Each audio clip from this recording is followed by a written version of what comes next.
네, 여러분 반갑습니다. 이 시간 근력을 개선하고 그다음에 그 근육의 크기를 늘리기 위한 적절한 운동량, 즉 윈도우 볼륨은 무엇이 어느 정도인지 지금까지의 연구들을 토대로 해서 비교적 이제 최근 연구들을 토대로 해서 설명을 좀 드리도록 하겠습니다. 먼저 이제 근력을 개선하기 위한 그런 일반적인 그 가이드라인을 좀 소개해 드리면요. ACSM이나 NSCA, 즉 아메리칸 콜리지 오브 스포츠 메디신과 내셔널 스트렝스 앤 컨디셔닝 어소시에이션이라고 그러죠. 바로 이제 이런 기관에서 제시하고 있는 근력 증가의 가장 중요한 요소는 역시 이제 로드, 즉 중량을 들 수 있고요. 또 한 가지는 스페시픽 서티가 중요하다고 하는 것입니다. 먼저 이제 스페시픽 서티, 즉 특이성에 대한 것은 무슨 뜻이냐 하면은 근력을 개선시키기 위해서 가장 좋은 방법은 역시 테스트 형태의 훈련이라는 거죠.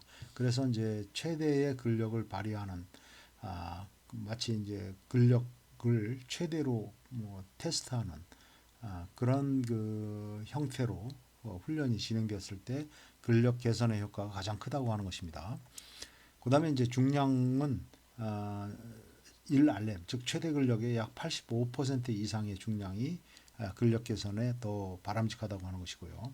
그다음에 운동량은 무조건 많이 해서 좋은 것이 아니라 주당 한 근육당 15세트 미만 이하 그 15세트가 그 정도가 그 이하로 하는 것이 효과 면에서 더 바람직하다고 하는 것입니다.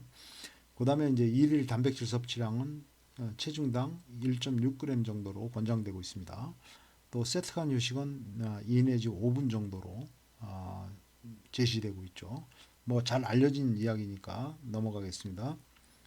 그래서 이제 이러한 그 근력 개선을 위한 저항 운동에 한 가지 이제 그 볼륨에 대한 이야기를 말씀드리면은 한 연구를 소개해 드리면은 한 그룹은 1RM 테스트 집단이죠. 그래서 이제 최대 근력을 테스트하는 것과 같은 그런 조건에서 그 훈련을 수행하는 것이죠.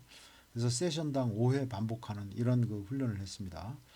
그리고 이제 B그룹하고를 비교했는데 B그룹은 이제 똑같이 1RM 테스트를 수행하고 나서 추가적으로 더 많은 운동을 수행을 했습니다.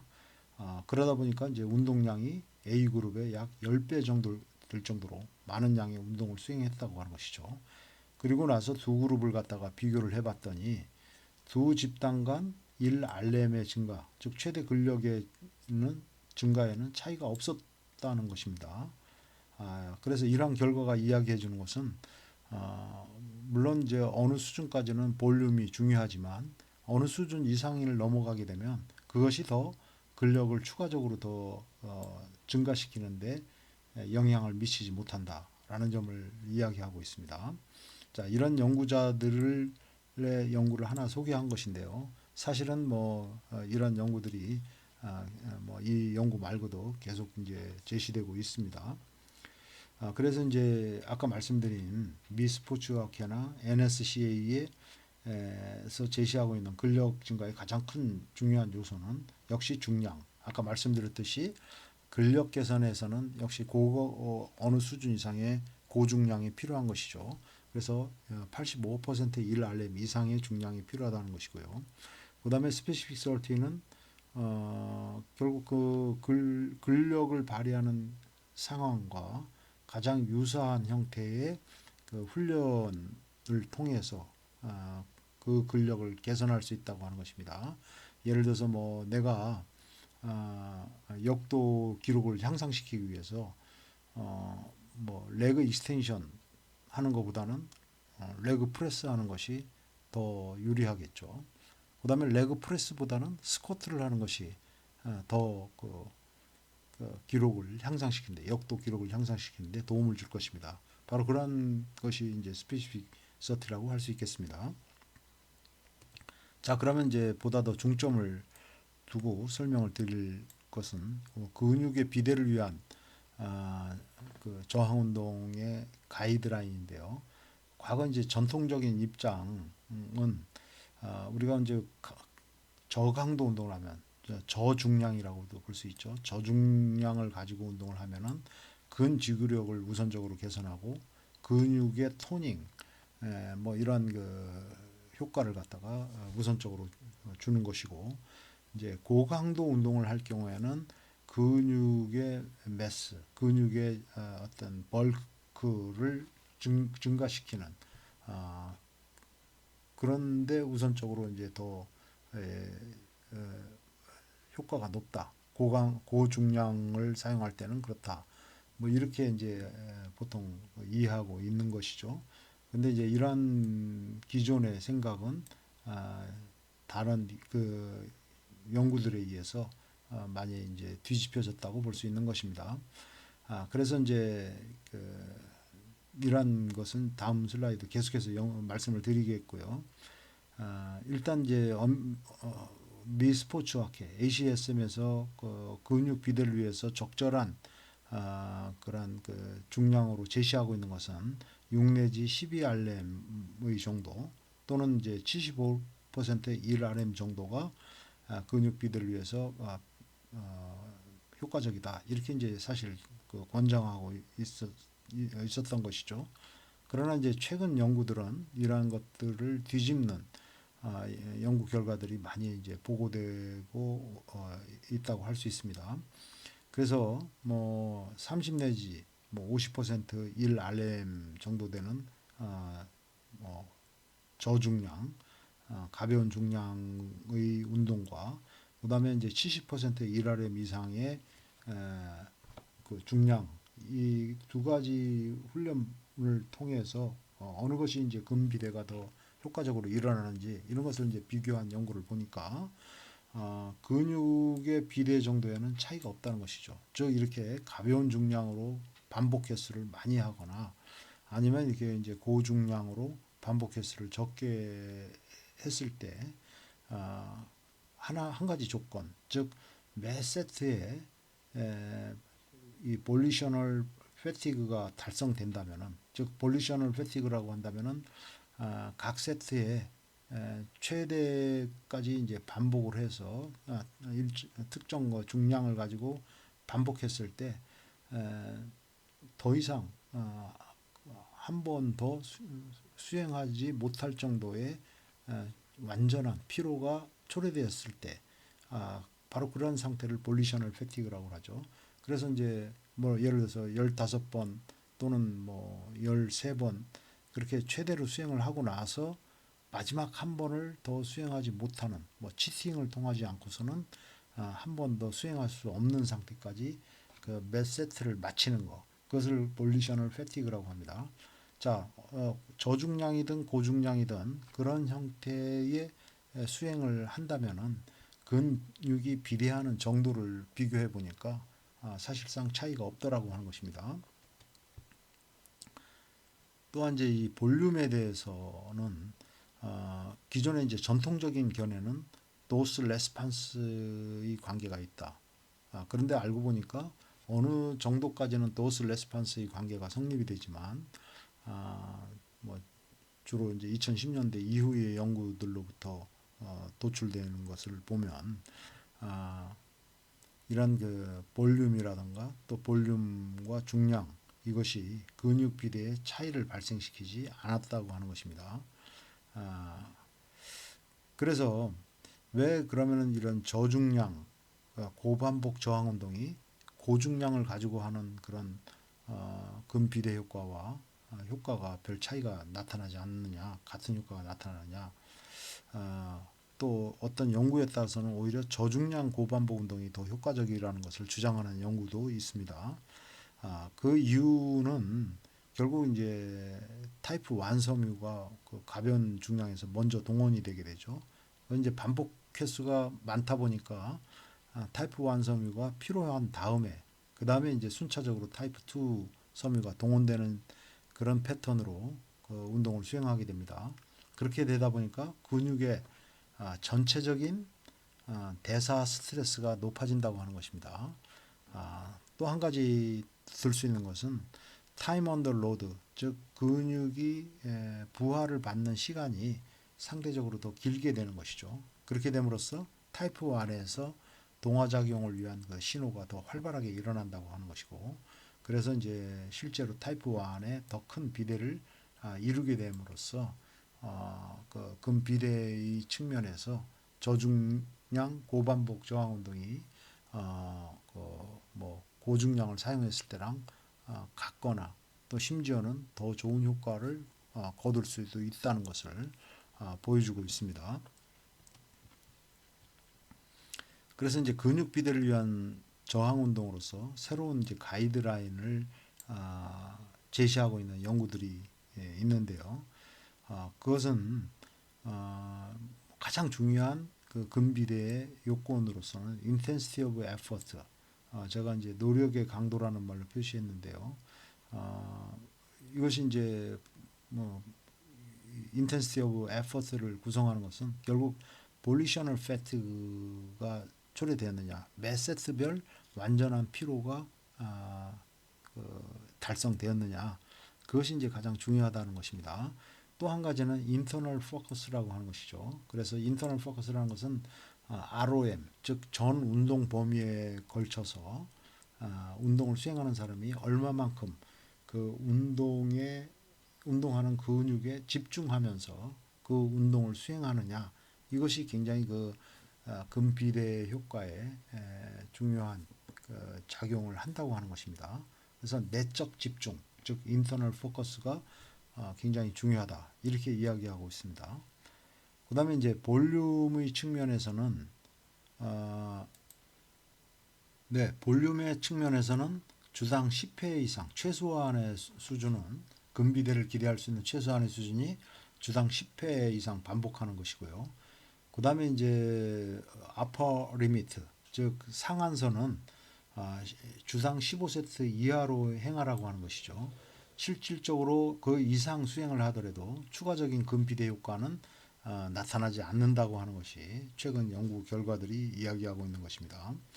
그 다음에 이제 빈도는 주당 3세션 그 정도 이상을 하는 것이 권장되고 있고요. 일일 단백질 섭취량은 체중당 약 1.6g 정도, 이것이 권장되고 있습니다. 다음으로 이제 휴식 시간은, 세트 간 휴식 시간은 60초, 즉 1분 이상이 권장되고 있다고 볼 수 있습니다. 자, 이런 연구자들, 몰턴이라든가 이런 연구자들에 의해서 이제 이런 새로운 가이드라인이 제시되고 있는데요. 그렇지만은 근육 비대를 위한 이제 일반적인 그 권장 중량 약 8내지 12알렘이면 그러면 뭐 폐지돼야 되느냐? 저는 이제 그렇게 생각하지는 않고요. 일반적으로 8내지 12알렘은 근육의 그 비대를 꾀하는 그런 적절한 그 강도의 범위로서 제시될 수 있는 합리적인 그런 중량이라고 생각을 합니다. 그러나 그것이 모든 사람에게 아주 절대적인 지침인 것처럼 그렇게 제시되는 것은 잘못된 것이라고 이야기할 수 있습니다. 그래서 좀 더 유연하게 내가 이제 예를 들어서 지도하는 대상의 사전의 어떤 경험이라든가 이제 운동의 경험, 그 다음에 이제 나이, 뭐 성별 이런 것을 감안해서 이것이 결정돼야 되는 것이지, 획일적으로 8 내지 12알렘이 범위 안에서만 결정돼야 된다, 이렇게 생각하는 것은 굉장히 잘못된 것이라는 점을 말씀드리고 싶습니다. 꼭 그렇게 해야만 최대로 근비대가 이루어진다, 뭐 이렇게 이야기할 수는 없다는 것이죠. 보통 이제 볼륨은 근비대를 위한 이제 볼륨의 범위를 10 내지 20세트 정도로 많이 제시하고 있죠. 그래서 이런 연구자들, 브래드와 같은 이런 연구자들은 그동안에 이제 많은 연구들을 메타 분석해서 결국 이제 그 정도의 범위를 제시하고 있습니다. 그래서 10 내지 20세트를 주당하는 것이 근비대를 위한 어떤 뭐 적정 범위다, 이렇게 얘기할 수 있는데, 이거 자체를 윈도우 볼륨이라고 이야기할 수는 없고요. 보다 이제 최근에 연구자에 의해서 제시되는 윈도우 볼륨은 결국은 주당 근육군당 최소 10회 이상의 반복을 통해서 근비대를 기대할 수 있다 하는 것입니다. 이 정도의 그 운동량은 굉장히 적은 운동량이죠. 그렇지만은 운동 경험이 없는 초보자의 경우에는 이 정도의 운동량으로도 근비대가 나타난다고 하는 것입니다. 그래서 이러한 효과를 초보자 효과라고 이야기를 하죠. 그러나 이제 이미 운동 경험이 있는 그런 사람에게는 이 정도의 운동량으로 근비대는 기대할 수 없는 것이고, 그다음에 이제 아퍼 리미트는 즉 상한선은 15세트 이하로 수행하는 것이 바람직하다라고 제시되고 있습니다. 여기서는 뭐 상한선을 20세트로 제시했는데 어쨌든 한 15세트 이하로 수행을 그 이상 하더라도 더 이상의 그 근비대 효과는 거두지를 못하더라 하는 것이 뭐 이런 연구자들에 의해서 제시되고 있는 그런 그 아파 리미트라고 이야기할 수 있겠습니다. 그다음에 이제 부수적으로는 주당 3회 정도의 빈도, 또 세트 간 휴식이 60초 이상, 그다음에 이제 운동을 하면서 컨센트릭뿐만 아니라 익센트릭, 즉 신장성 수축을 병행하였을 때 근비대 효과를 더 기대할 수 있다라는 점을 말씀드리겠습니다. 특히 이제 저중량 고반복의 저항 운동은 어떤 그룹에게 특히 유용하냐면 위성세포의 활성도가 저하돼 있죠. 노인들에게는. 그렇기 때문에 근 손상을 입었을 때 이제 사실 우리가 근비대한다는 것은 근육의 미세 구조의 어떤 손상과 그것을 이제 회복하는 과정, 복구하는 과정에서 근비대가 일어나는 것인데 자칫 이것이 이제 근재생 능력이 떨어져 있기 때문에 노인에게는 이 어떤 근 손상이 잘 복구되지 않는 그런 그 문제가 발생할 수 있습니다. 그렇기 때문에 저중량으로 하는 것이 바람직하다고 하는 것이고요.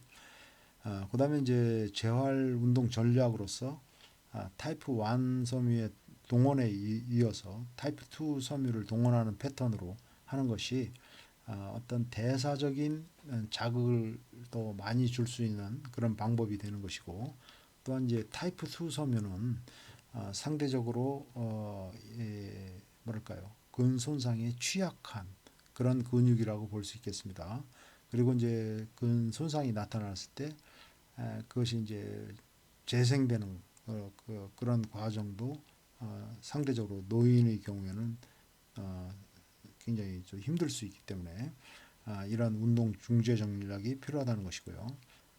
그래서 이제 이런 노인이나 암 환자 같은 근육의 질량이나 기능이 저하된 사람, 특히 사르코페니아, 즉 근감소증 같은 것을 가지고 있는 사람의 경우에는 중량을 낮은 것을 가지고 신장성 운동을 하는 것이 보다 더 그 근육의 비대를 꾀하는데 더 유리하다고 하는 점을 말씀드릴 수 있겠습니다. 또한 이제 그런 형태의 저중량 고반복의 운동은 심혈관계의 부담을 더 적게 주게 되는 것이죠. 이제 고중량으로 수행했을 때는 상대적으로 이제 혈압이 상승할 수 있고 급격히 운동 중에 그런 문제가 있기 때문에 이런 심혈관계의 부담을 줄여준다는 차원에서 이 저중량을 선택하는 것이 이점을 가지고 있다고 하는 것입니다. 또한 이제 운동을 수행하는 사람이 느끼는 그 운동의 힘들기, 즉 rate of perception of effect. 여기 제가 영어를 잘못 썼네요. 이거 effect가 아니라 effort인데요. 노력이라고 하는 것이죠. 그래서 이제 본인이 느끼는 어떤 운동의 힘들기 이것이 저중량으로 했을 때는 더 그, 그 가볍게 느껴진다고 하는 것입니다. 그런 점에 장점이 있다는 점을 또 말씀드릴 수 있겠습니다. 자, 끝까지 경청해 주셔서 대단히 감사합니다.